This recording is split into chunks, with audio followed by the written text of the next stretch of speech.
Good afternoon. My name is Rita Montgomery, and we are sitting here in the Inn at 213 17 Mile Drive in Pacific Grove, California. And I have the pleasure of having an interview with Dr. Hiלל, and present with me also is Rick Moss, Dr. Rick Moss, and Marvin Greeno. We have some questions. I have some questions of Dr. Hiלל. Please tell me, how do I pronounce your first name? Is it Heliakala? Is that right? It's E-A-L-E-A-K-A-L-A.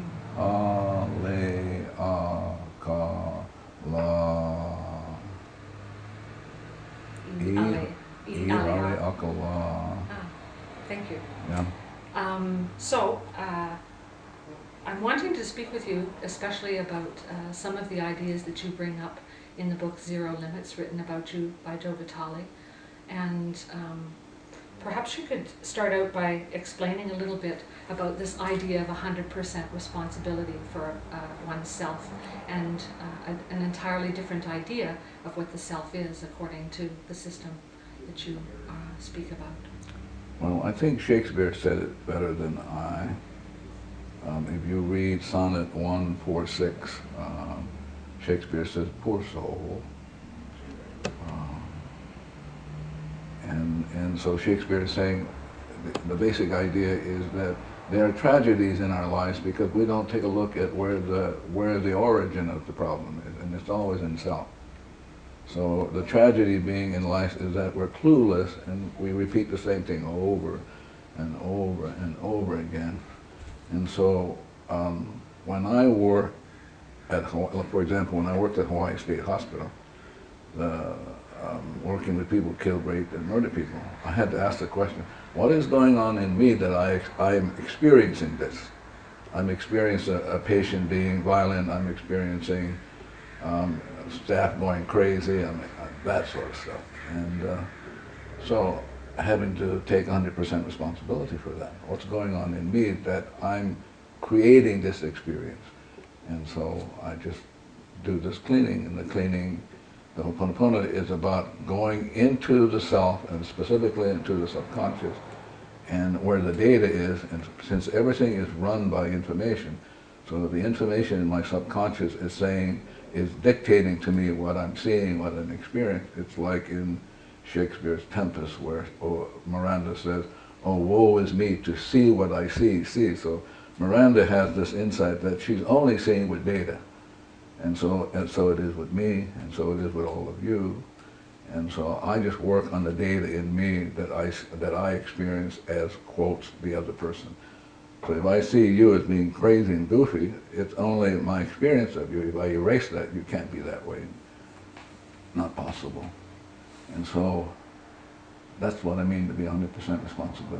Being 100% responsible is taking responsibility for what is going on in you that you experience of whatever. Could I ask you to clarify just a little point? You said, what is it in me that is experiencing this? Yeah. Could you clarify what you mean by experiencing? Do you mean perception? No, I don't even mean that. I'm not, perception is really a end product or consequence of data playing in the subconscious. So again, coming back to Miranda is saying, I only can see what I see because the data is seeing what I see.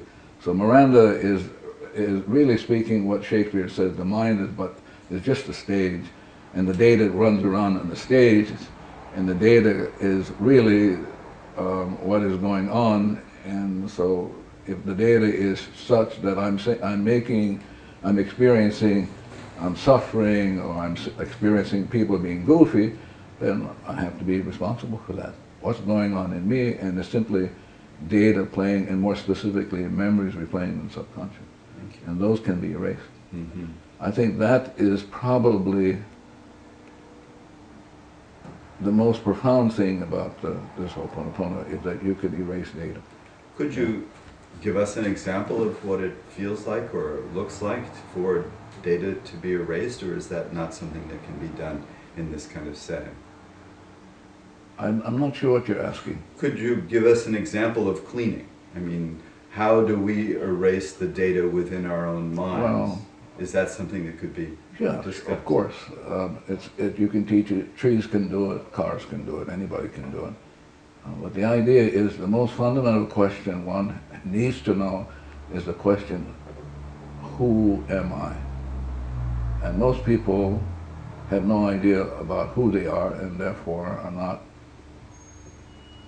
allow the data in them to speak for them, as opposed to choosing to not have the data by erasing it. And so it's coming back to great sages like Jesus. Jesus said, love your enemies, and your only enemy is the memory replaying that you experience as a judgment, anger, resentment, hate, annoyance. And so the Ho'oponopono is about falling in love with the data and saying to the anger, I love it, saying to the memory that replays the anger, I love you, thank you for showing up, and giving you one more chance to free you. And so the Ho'oponopono is just simply saying, I love you, thank you. When the data is erased, what is the self that remains? Is it a unique self that is God created? Is it individuated, or is it just pure self? So let me come back at you. So I would ask you, who's talking? Who's asking the question? Well, that would be the data, and Yeah. because the other part of me would know the answer to that. Yeah, but I'm saying since the data is talking, you can erase the data. So I'm saying to people, no matter if you have questions, you'll never be able to get at what is going on because the data is running you. And the idea is to get to see, we historically have come from this notion that you can decode things. So the Greeks come along and Greeks said, well, let's examine, let's analyze. But the Ho'oponopono is not about examining or analyzing. Ho'oponopono is about letting go of the data. So when the data is erased, you are what Buddha called in the space of void, or what Shakespeare calls you're in a state of blank. And it is when you are in that state of emptiness, void, and blank, then this inspiration comes through. What quantum physics called the phantom force of nothing. So it's a state of nothingness? I'm sorry? I'm sorry, it's a state of nothingness that you're But describing? you have to really be careful because one has to be as precise as possible. No thought? No words? No, not no thought, no data plane. So what does that mean to have no data free? That means you're free. You're absolutely free with no data place. And and it's only at freedom, or I'll use another word, clarity. Clarity is defined as no data playing. No data meaning no memory replaying in the subconscious that one experiences. So let's say you get the mind back to zero. It's what Jesus called the stone or the foundation.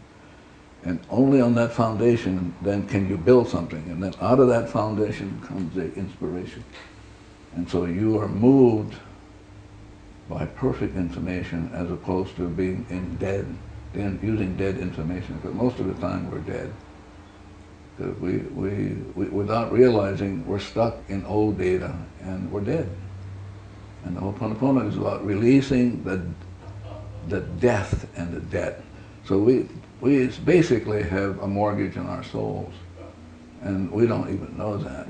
And because we're not conscious of it or not even aware of it, we're stuck in it, and we're just going to suffer. And it doesn't have to be so. But you can erase the data back to zero, and at zero, out of nothing comes this phantom force of inspiration. New data, brand new.